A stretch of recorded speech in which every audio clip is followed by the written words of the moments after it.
इस खबर के प्रायोजक हैं एएस ब्रांडेड लॉट वाला, लाल क्वार्टर, कृष्णनगर, दिल्ली।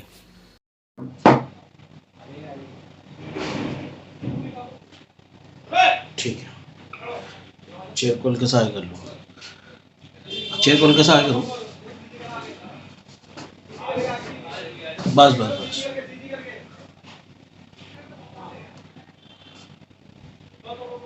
दिल्ली सरकार एजुकेशन में और स्कूलों में, प्राइवेट स्कूलों में जिस तरह से फीस बढ़ोतरी होती है, इन सारी चीज़ों के नाम पे एक बिल लेके आई है जिसका विपक्ष जो है विरोध कर रहा है। लेकिन इस बिल के अंदर बहुत सारी ऐसी चीज़ें हैं जो स्टूडेंट्स और पेरेंट्स के अधिकारों की, कहीं ना कहीं अधिकारों का हनन कर रहा है।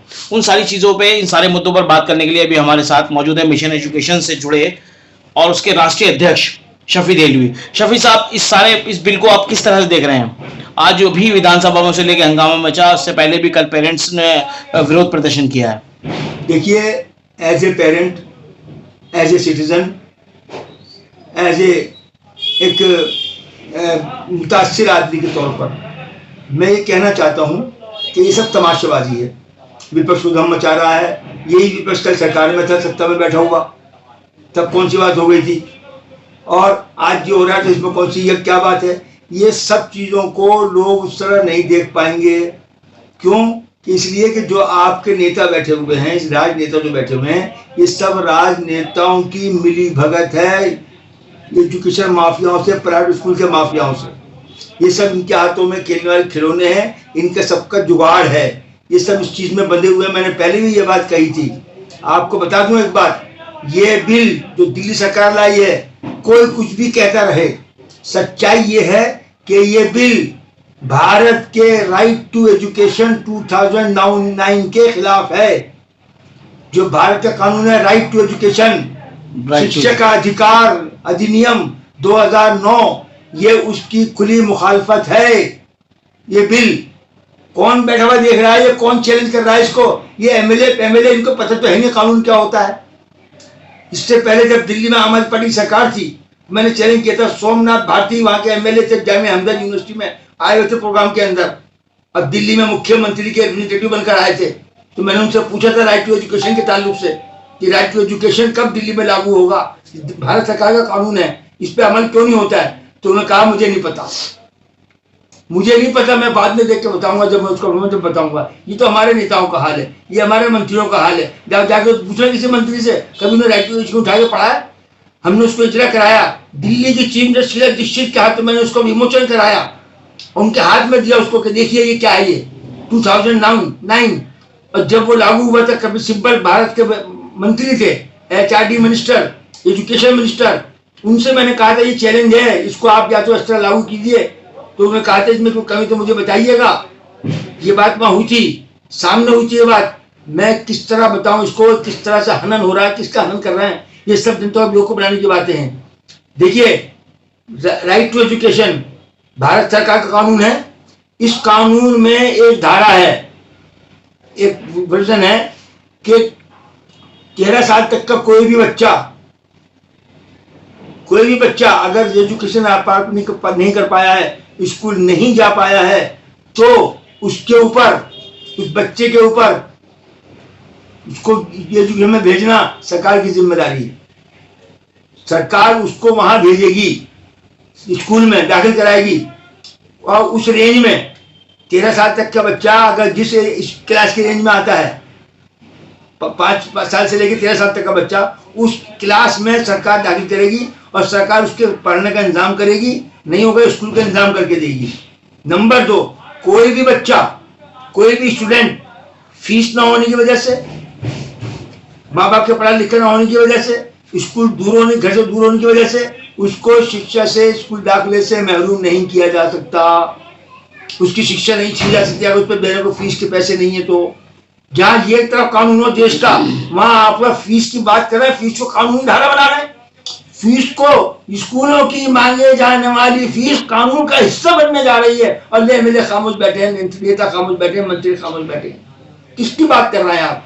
इससे बड़ा धोखा जनता के साथ क्या होगा? ये जनता बेवकूफ है, इसको अपने नेता चुनने नहीं आते, क्या कर रहे हैं ये लोग बैठे हुए? कहाँ पहुंच गए लोग? क्या कर रहे हैं? राजनीति का मजाक बना कर रख दिया। एजुकेशन नहीं है। मैं बताऊंगा आपको, आप दोबारा आइएगा मेरे पास जनाब। सेहत के ताल्लुक से, एजुकेशन के ताल्लुक से, व्यापार के ताल्लुक से, सामाजिक मुद्दों के ताल्लुक से ओबीसी का बात करते हैं। ओबीसी की बात कर रहे हैं। वो आज पार्लियामेंट उसका लेफ्टिनेंट गवर्नर का बयान आ गया था, आधार कार्ड इनकम सर्टिफिकेट बहुत जरूरी है। वो तो पहले भी था, लेकिन जितनी और मुश्किलों सर्टिफिकेट में जिनकी बात कर रहे हैं आप, ओबीसी में इनकम सर्टिफिकेट लगेगा, इसमें लगेगा, काम आता है। अरे ओबीसी सर्टिफिकेट बनना कितना मुश्किल है आज। आज डोमिसाइल सर्टिफिकेट बनना कितना मुश्किल है आज एनसीएल नॉन क्रीमिनल सर्टिफिकेट बनना कितना मुश्किल है आज। अफसर कितनी मनमानी कर रहे हैं। कौन पूछ रहा है, कौन चैलेंज कर रहा है? एक एमएलए का नाम बता दो दिल्ली के, जो एचडीएम ऑफिस में कहीं भी जाके इन मामलों में जो बच्चों को स्कूल में काम आता है, डोमिसाइल सर्टिफिकेट स्कूल में काम आता है, एनसीएल स्कूल में काम आता है, ओबीसी सर्टिफिकेट स्कूल में काम आता है, समझे, नेशनल सर्टिफिकेट स्कूल में काम आता है। उनके साथ क्या हो रहा है वहां पर, कौन चैलेंज कर रहा है, किसकी हिम्मत है जाके बात करे। मनमानी हो रही है दफ्तरों के अंदर, मनमानी कर रहे हैं बैठे हुए, और हम लोग बैठे मजाक बन रहे हैं। बड़ा मजा आ रहा है। अब बड़ा विपक्ष बोल लिया भाई। अरे विपक्ष ने क्या कर लिया? जब विपक्ष में पहले भी था तब भी फीस बढ़ी हुई थी। ये फीस कितनी है, ये क्यों है? जब फीस बच्चे की शिक्षा के लिए अनिवार्य नहीं है कानूनी तौर पर, फिर उसको फीस दी जा रही है। अब उसको सरकारी दर्जा दिया जा रहा है, अब उसको सरकारी मान्यता दी जा रही है कि फीस स्कूल बढ़ा सकता है। फीस सरकार कह रही है, कोर्ट कह रही है कि साहब आप बढ़ा सकते हैं क्योंकि स्कूल चलाना है इनको है। एक स्कूल में एक बच्चे एक की स्कूल की आमदनी कितनी होती है? कितनी आमदनी होती है स्कूल की? जिनके 6 करोड़ रुपए साल कमाते हैं स्कूल, और हम कौन बैठा कौन देख रहा है, कौन चैलेंज कर रहा है? कुछ चैलेंज करने वाला है? हमने एक आदमी भी आज तक चैलेंज करने वाले भेजे ही नहीं। सौदेबाजी करने वाले भेजे, एडजस्टमेंट करने वाले भेजे। कोई पद चाहिए, कोई जगह चाहिए, कोई ऐसी चाहिए तो मिल जाएगा हमको। हम सरकार में बैठे हैं, सरकार को चैलेंज करेंगे, करेंगे, हम तो सेटिंग होगी और कोई पद मिल जाएगा, काम बन जाएगा अपना। हर तरह से बदमाशी बेईमानी हो रही है और जनता खामोश बैठी है, इसलिए कि जनता को पता कुछ नहीं है। और जिन लोगों को चुन के भेज रहे हैं उनका एजुकेशन में आप देख लो क्या है। तुम एजुकेशन की बात कर रहे हो, अरे दिल्ली के चुने नुमाइंदों देख लो कितने पढ़े लिखे, कितने काबिल हैं, कितने क्या चैलेंज कर रहे हैं। अरे भाई बस सिर्फ एक ही बात है, दिल्ली में बैठे आप कहीं भी बैठे हो, सड़क पानी बिजली, बाकी सब चीज को छोड़ दो, कहीं ना करो उंगली। बस सड़क पानी बिजली यही सबसे बड़ा काम है, जिस पर मुद्दा है हमारा। बच्चों का फ्यूचर गया भाड़ में, बच्चे कहीं भी कुछ भी करें, माँ बाप भाड़ में जाए, कुछ भी करें, कितना फीस दे, कुछ भी करें। शफी साहब बहुत बड़ी बात आपने कही है कि जो डोमिसाइल सर्टिफिकेट है, जो क्रीमी लेयर सर्टिफिकेट है, इसके अलावा ओबीसी सर्टिफिकेट है, इसके बाद जो आपका ये जो अपना इसका सर्टिफिकेट है इकोनॉमिक, उसके लिए जो होता है, तो क्या वजह है, कौन लोग हैं जो इस पूरी प्रक्रिया को, पूरी प्रोसेस को हार्ड टफ बना रहे हैं? क्यों ऐसा क्यों किया जा रहा है? सेटिंग है सबकी भाई। मैं कहता रहा हूँ आपसे, कई साइकोलॉजी काम कर रही है। अब सरकार में लोग बैठे हुए हैं, ओबीसी में एंटी ओबीसी है, ओबीसी का कमीशन बंद पड़ा है, अगर कहीं सरकार कहाँ बैठी, सरकार माइनॉरिटी कमीशन बंद पड़ा है, कौन चैलेंज करेगा? माइनॉरिटी के खिलाफ, ओबीसी के खिलाफ, एससी एसटी के खिलाफ, वुमेन के खिलाफ कोई भी काम कहीं होता है, गैर कानूनी कोई प्रतिक्रिया होती है, कोई गैर कानूनी चीजें धारा बनती है किसी तरह से भी इनके खिलाफ, तो उनको चैलेंज कहाँ करेगा? आदमी कहाँ जाके शिकायत करेगा? तो ओबीसी वाला कहाँ जाके शिकायत करे अपनी, माइनॉरिटी वाला कहाँ जाके अपनी शिकायत करेगा? क्या हो रहा है उनके साथ, कौन बैठा है? ये सब फ्री प्लान है, इन सबकी साइकोलॉजी है, ये इनके विरोध है, इसलिए इस बात को और मुश्किल बना रहे हैं। सर्टिफिकेट बनना मुश्किल ओबीसी का, कर लो क्या कर रहे हो? आपको ओबीसी कमीशन का नाम पता नहीं है, कोई देखने वाला नहीं है। वुमेन कमीशन कहाँ है आज, कौन बोलेगा? एससी एसटी कमीशन कहाँ है, कहीं सुनने में आ रहा है आपको? है जब प्लानिंग के साथ कर रहे हैं, इनको खत्म करो इनकी, तो हमारी शिकायत सुनेगा कौन चैलेंज करेगा? किसको चैलेंज करें जाके हम, किससे कहें? और जिनको चुन के सरकार भेज रहे हैं वो बोलने तैयार नहीं है, उन्हें पता ही कुछ नहीं है कि क्या होता है क्या नहीं होता। तो आप ये बताएं मुझे, दिल्ली के गवर्नर साहब बताएं, दिल्ली के सीएम बताएं कि ओबीसी सर्टिफिकेट बनाने के लिए 93 का प्रूफ मांगना अनिवार्य क्यों है? दिल्ली में 93 से पहले रहने का सबूत दो, क्या आप यहाँ रहते थे? क्या मतलब है इस बात का? कौन सा लीगल एस्पेक्ट है ये? कहाँ पे है? दिल्ली में रहने का सबूत देगा ओबीसी वाला, जब महाराज जिसको ओबीसी बनेगा। ओबीसी कास्ट से ताल्लुक रखती है या रहने ताल्लुक रखती है? क्या हम सिटीजनशिप मांग रहे हैं? क्या देश की सिटीजनशिप मांग रहे हैं वहां पर कि यहाँ रहने का सबूत दो? ओबीसी सर्टिफिकेट बनना है, उसके लिए परेशानी खड़ी कर दी, उसके 3-4 कमरे में एक तरफ कर दिया काम। तो क्या है ये सब चीजें सिर्फ इस वजह से है कि जिनको हम चुन के भेज रहे हैं वो लोग इतने अहल नहीं है कि चैलेंज कर सकें। तमाशाबाजी करेंगे, सिर्फ तमाशाबाजी होती रहेगी, नेटगिरी होती रहेगी, समझे? और जनता इसमें खुश है, सड़क बन गई, शुक्रिया, खंबा लग गया, शुक्रिया, कूड़ा उठ गया, शुक्रिया, कूड़ा नहीं उठा तो मसला है। और ये हो गया, ऐसा हो गया, वैसा हो गया, मैं इतना काफी है, इसके अलावा कुछ नहीं हो रहा है। मैं दिल्ली के सीएम रेखा गुप्ता जी से कहना चाहता हूं कि अगर आपको जनता से हमदर्दी है, आप बड़ा शिक्षा पर काम करना चाहते हैं, शिक्षा की बड़ी बात कर रही हैं आप, तो राइट टू एजुकेशन को दिल्ली में लागू करो। शिक्षा फ्री, कोई किसी का बच्चा भी हो, स्टूडेंट, गरीब का बच्चा हो, माता का बच्चा हो, उसके लिए शिक्षा समान रूप में होनी चाहिए। समान शिक्षा प्राप्त करने का उसका अधिकार होना चाहिए। ये नहीं है एक मालदार का स्कूल है, गरीब का स्कूल है, एक बच्चा गरीब का, एक मालदार का, दोनों में कंट्रोल खड़ी कर दिया आपने है। एक दे रहा है 10,000 महीना फीस, एक सरकारी स्कूल में पढ़ रहा है, दोनों में आपने फर्क पैदा करा दिया।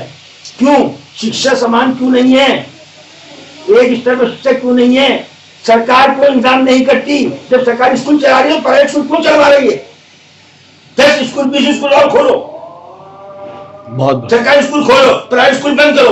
प्राइवेट स्कूल नहीं होना चाहिए। ये जनता के अधिकारों का हनन नहीं है, बल्कि जनता की जेब पर डाका डालना है और जनता के कानूनी अधिकारों का हनन हो रहा है। प्लीज रेखा जी, भारत का कानून राइट टू एजुकेशन को दिल्ली में हम लागू करेंगे, इसका आप ऐलान कीजिए, अनाउंस कीजिए। दिल्ली में राइट टू एजुकेशन ऑफिस किया जाएगा। किसी बच्चे को स्कूल में फीस देने की जरूरत नहीं पड़ेगी। कोई बच्चा भी 13 साल तक का बच्चा स्कूल से बाहर नहीं रहेगा। उसके लिए राइट टू एजुकेशन हम इस्तेमाल करेंगे और उसको फॉलो करेंगे। मैं आपको सलाम करूंगा, मैं आपको चरण छूंगा। आप कहिए राइट टू एजुकेशन लागू करेंगे हम दिल्ली के अंदर। ये प्राइवेट स्कूलों का और सरकारी स्कूल का ये डबल स्टैंडर्ड बिल्कुल खत्म किया जाएगा, क्योंकि ये कानून की पाबंदी नहीं है, कानून के धारे में नहीं आता है। शिक्षा का व्यवसायीकरण दिल्ली सरकार बंद कर दे। शिक्षा का व्यवसाय नहीं होना चाहिए। शिक्षा हर देश के बच्चे का नागरिक अधिकार है। उसका अधिकार है शिक्षा प्राप्त करना, और उसको शिक्षा आसानी से सम्मानित रूप से मिलनी चाहिए और समान रूप से मिलनी चाहिए। अमीर और गरीब की तालीम नहीं होनी चाहिए। तालीम एक जैसी होती है, सिलेबस एक होता है। प्राइवेट स्कूल का भी, सरकारी स्कूल का भी एक ही सिलेबस होता है। मैं कब मंगाई? इसलिए मैं निवेदन करता हूं दिल्ली के आईजी से भी और सरकार से भी, भारत के प्रधानमंत्री से भी, कि अगर आप में बैठे हैं, सरकार केंद्र सरकार बैठी है और ये बिल केंद्र सरकार में पास हुआ है पार्लियामेंट के अंदर 2009 में, इसको लागू करें पूरे देश के अंदर कि देश में शिक्षा का व्यवसायीकरण होने नहीं दिया जाएगा। हर बच्चे को शिक्षा मुफ्त प्राप्त होगी और उसका स्कूल जाना अनिवार्य होगा। जो बच्चे नहीं जा पाएगा उसको सरकार जाके कराएगी स्कूल में।